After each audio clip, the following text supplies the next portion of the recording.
Recently বড় একটা news এসেছে হুমায়ুন কবিরের বিরুদ্ধে। আমরা যে সোশ্যাল মিডিয়ায় তার ভিডিও দেখেছি, তিনি দাবি করছেন যে ওটা এআই জেনারেট একটা ভিডিও। ভাই, ভিডিওটার কিছুটা সত্যতা আছে, কিন্তু যে ধরনের কথা বলা হচ্ছে ওটা এআই করে করা হয়েছে।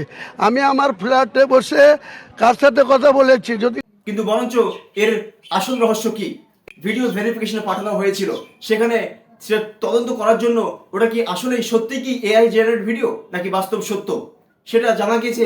লাস্ট পর্যন্ত এর রেজাল্ট এসেছে আসলে ওটা এআই ভিডিও নয়, ওটা অরিজিনাল বাস্তব ভিডিও।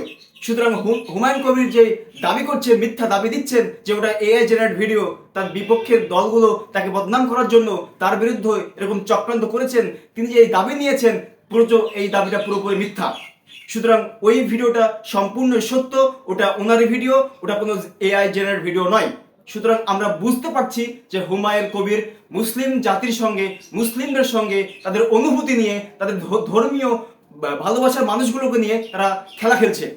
রাজনীতির নামে তারা ধর্মকে ব্যবহার করে রাজনীতির তাদের সেক্টরে তাদেরকে যে প্রতিষ্ঠিত করার চেষ্টা করতেছে এবং সাধারণ জনগণের মধ্যে দ্বন্দ্ব লাগানোর চেষ্টা তারা চালিয়ে যাচ্ছে।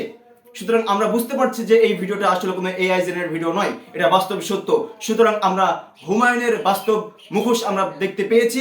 এখন আপনার আমার সিদ্ধান্ত হচ্ছে সঠিকভাবে ভেবেচিন্তে আপনার আমার পদক্ষেপ নেওয়া। কারণ আজকে যদি সতর্ক না হয়, তাহলে আগামীতে আপনার জন্য আমার জন্য ভয়ঙ্কর পরিস্থিতি হতেও পারে।